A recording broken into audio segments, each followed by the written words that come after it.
안녕하세요. 한의사 이경입니다. 오늘은요, 저 혼자의 방송이 아니라 좀 특별한 분을 한번 초대해볼까? 초대 맞나요? 이분이 기습적으로 오셨다고 할 수도 있는데, 이분은 제 환자이기도 하고, 제 지인의 지인이기도 잠깐만요. 안녕하세요.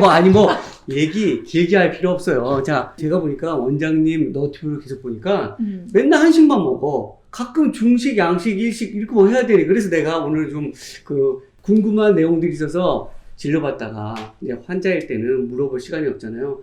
따로 오늘 시간 내서 왔어요.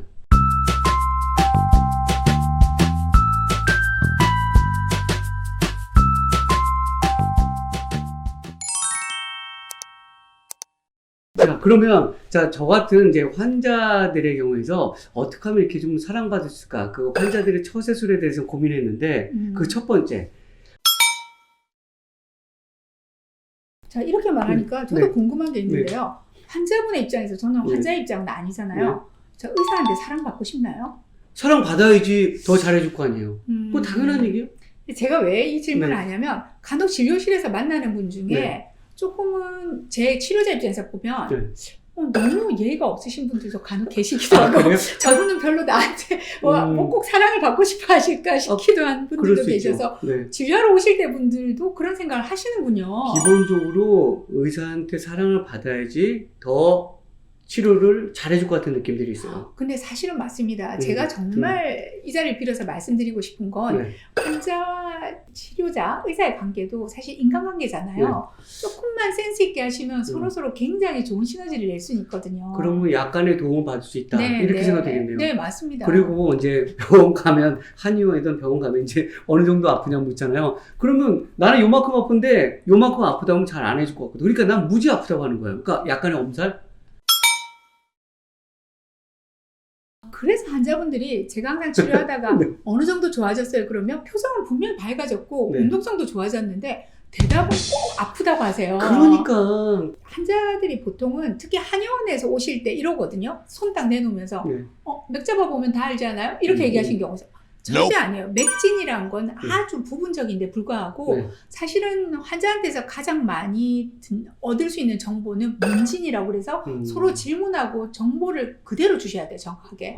그래서 저도 제일 많이 물어보는 게 10이 맨 처음 증상이면 5예요, 7이에요, 6이에요 이런 식으로 물어봐요. 근데 여러분들이요.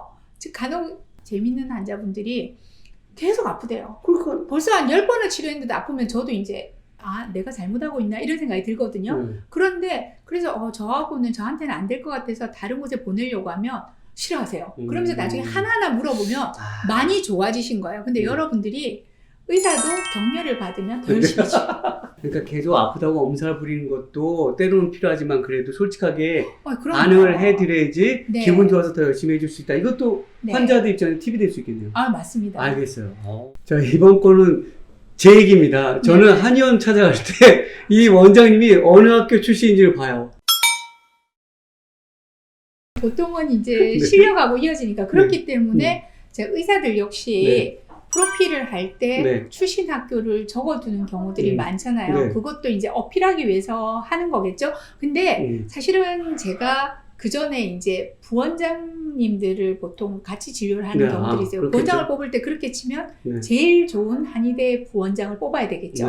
근데 꼭 그렇지는 않은 것 같아요. 그렇군요. 제가 여러 학교의 부원장님들을 이렇게 모셔서 같이 진료를 해보면 사실은 왜 환자를 볼 때는 조금 인간관계를 잘하는 분들이 되게 좋아요. 그럼 환자한테 위로도 하고 정보도 잘 얻고. 근데 너무 공부만 하거나 그런 경우라면 그러니까 어떤 면에서 너무 최상위권일 때는 간혹은 이제 조금 안 맞는 환자들하고 잘 못 지내는 경우들이 있어요. 그럼 혹시 제가 듣기로는 수석 입학, 수석 졸업 뭐 이런 그건 아니에요. 이게 어디서 그거냐. 그거 아니에요? 이건 알려드릴 수 있죠. 저는 장학생이었고요. 입학 장학생이었고 졸업할 때 졸업생 대표로 졸업장을 받았습니다. 여기까지.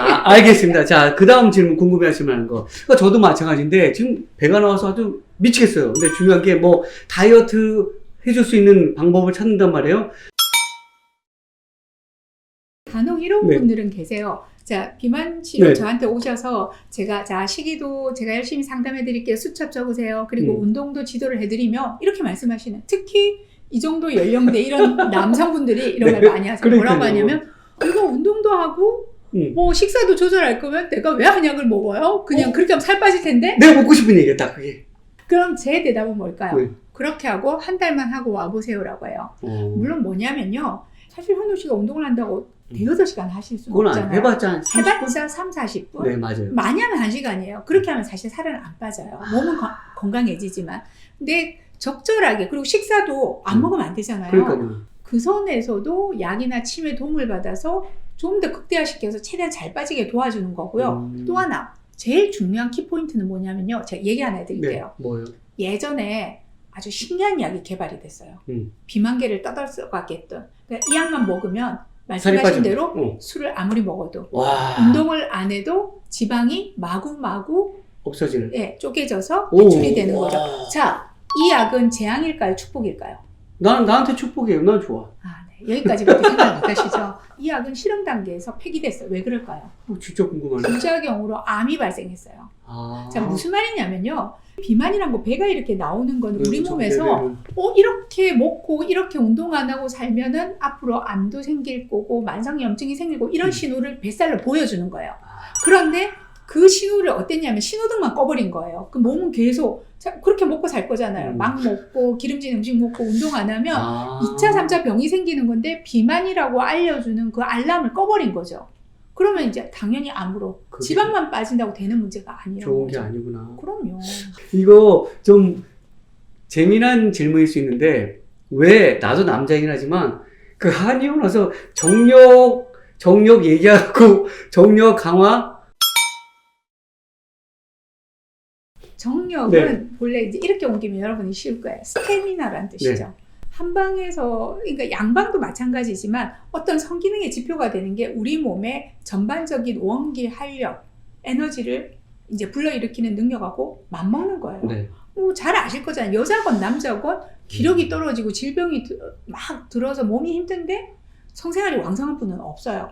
기본적으로 건강한 성생활을 즐긴다는 건 기본적인 베이스가 잘 돼 있고 면역이든 활력이든 스태미나가 좋다는 얘기거든요. 그러니까 그런 쪽으로 본다면 정력을 챙기시는 건 나쁘진 않아요. 근데 제가 저번에 다른 방송에서도 말씀드렸지만 제 보면 한 200만 뷰 찍은 게 있거든요. 네. 중년들 성생활에 대해서. 거기도 제가 강조해서 말했지만 나이가 들어도 노년에도 건강한 성생활을 유지하는 사람이 면역 기능도 좋고 질병도 잘 안 걸리고 장수를 해요. 자, 그렇다면 적절하게 잘 관리하시는 게 필요한 거죠. 근데 한방에서 왜 그걸 요구하시냐면 양방에서는 그런 약재들이 보약이란 개념이 없잖아요. 없잖아요. 네. 근데 한방에는 분명히 그런 신정을 보호하고 그런 쪽을 강화시켜주는 좋은 약재들이 많기 때문에 그걸 이어서 생각할 수 있다는 거죠. 이 정도까지가 그냥 저도 사실 그래요. 병원 다니면서 내가 어떤 자세를 취해야지 그런 궁금한 점들이 여쭤본 거고요. 자, 여기까지 하고, 지금부터 또 다른 내용들도 제가 뭐 이렇게 궁금한 게 많아. 이번에 지금부터는 여러분께서 궁금해 하시면서 얘기 잘 안 하는, 별걸 다 궁금해 하네. 그게 40을 기반으로 바뀌던데요. 40전에 어땠어요? 솔직히. 그때는, 네.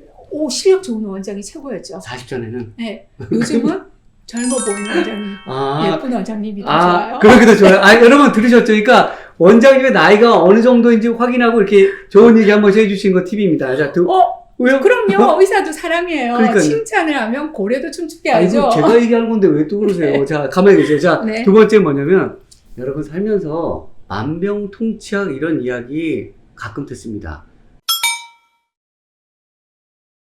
그거 너무 유치한 질문인데? 그거 없는 건 누구나 알고 있죠. 그런데 또, 아직 원장님은 뭘 모르시는 것 같아요. 어디가 불편하잖아요? 네. 그러면 그런 얘기만 들어도 솔깃해질 수밖에 없어요. 자, 비슷한 경우가 있구나.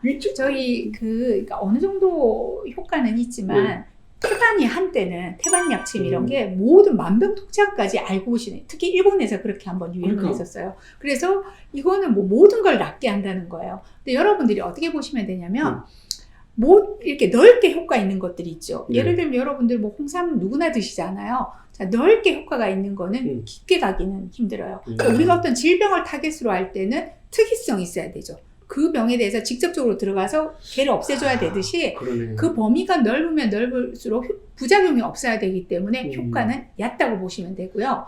그 대신 목표 질환이 있을 때는 거기에 중점적으로 약을 써주는 게 더 좋은 거죠. 여러분들 네. 참조하세요. 제가 오늘 좀 느끼는 바가 많습니다. 그 민간요법이 많아요. 인터넷이 발달하다 보니까 뭐 어디가 좀 다 인터넷으로 뭐 유튜브로 검색하는데 사실 치료하는 사람 입장에서는 인터넷 좀 다 폐쇄시켰으면 좋겠어요.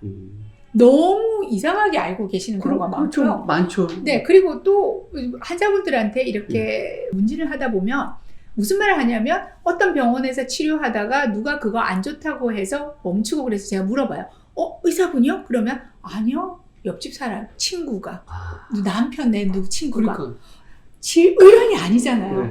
전문가가 처방한 어떤 거를 비전문가의 말 듣고 그만두거나 하게 된다는 거죠. 그러니까 뭐 그게 그러면 어쨌든 옥석 구분하는 방법을 알려주신 거 아닌데. 여러분이 이제 이런 거 물어보시거든요. 간혹 이게 뭐 비만을 다 치료한다든가 네. 어떤 질병을 치료한다. 자, 그러면요. 첫 번째로 그럼 병원에서 약으로 처방이 돼요. 제일 먼저 환자를 보는 병원에서 취해서 쓰게 되는 거죠. 그게 가장 집중적인 전문 약품인 거죠. 그것도 이제 가볍게 기억하실 만한 내용이 될 수 있겠네요. 옥석 네네. 구분하는 방법 중에. 자, 그 다음에 또 여러분은 어떻게 생각하세요? 저는요. 자, 의사 자기네들은 도대체 어떻게 뭘 먹길래 저렇게 건강 관리 잘하나, 또 자기네들 몰래 먹는 뭐 식품이나 이런 생각을 해봤는데. 일단은요, 의사들은 이건 해요. 어떤 거? 보통 이런 말 있잖아요. 왜 의사가 하는 대로 하지 말고 의사가 시키는 대로 하라고 네. 하잖아요. 네. 자, 그런데 그렇군요. 기본적으로 네. 아주 나쁜 걸 안 하기는 해요. 아주 나쁜 거 안 네, 한다. 그러니까 뭐 뭘 막 많이 먹겠다고 하기보다는 정말 안 좋은 걸 피해가는 것도 해요. 그래요? 네, 그리고 가장 기본적으로 말씀드리는 게 제가 저 사실 되게 튼튼하거든요. 네. 생각보다 네. 저젊어 보이잖아요. 네. 비슷한 연배인데 제가 네. 훨씬 왜 어려 보이잖아요. 그러세요? 네네. 자. 네. 근데 제가 비교적 잔병 치레도 안 하고 음. 그런 것 중에 하나가 뭐냐면 저는 식사를 잘 건너뛰지 않아요. 식사. 네, 그러니까 삼시세끼에 대한 강박이 있어요. 음. 꼭 먹어야 될 때 식사. 어쨌든 챙겨서 먹는 거고 그다음 영양제 중에서 제가 지금 현재 먹고 있는 거 3가지는 먹어요. 첫 번째, 저 유산균은 꼭 먹어요. 저희 유산균? 온 가족이 먹고 있고요. 이제 양질의 유산균을 먹는 거. 그 다음에 저 같은 경우는 눈을 많이 혹사하는 편이에요. 보는 게 되게 많거든요. 그래서 또 눈에 좀 신경이 약간 약한 부분이 있어서 눈 영양소, 루테인은 챙겨 먹고요. 그 다음에 이제 갱년기다 보니까 오메가3. 그리고 중요한 건요, 철다가 보약은 꼭 먹어요. 네, 알겠습니다. 보약까지. 자, 그리고 또 다시 태어난다. 물론 다시 태어날 수 없다는 걸 알면서 이런 질문은 나도 약간 바보스러운데. 저 다시 태어나면 공부 안 하고요. 네. 놀 거예요. 네, 놀고. 네, 요즘 또 세상이 많이 바뀌었잖아요. 이 세상에서 다시 태어나면 제가 살던 대로 안 살죠. 네. 그냥 저는 대학도 안 가볼 생각도 있어요. 그냥 그래요? 다양한, 저는 완전히 다르게 살아보려고. 알겠습니다. 역시 그 막힘이 없어요. 자, 지금부터 제가 궁금해할 내용들은요, 약간은 이런 뭐랄까,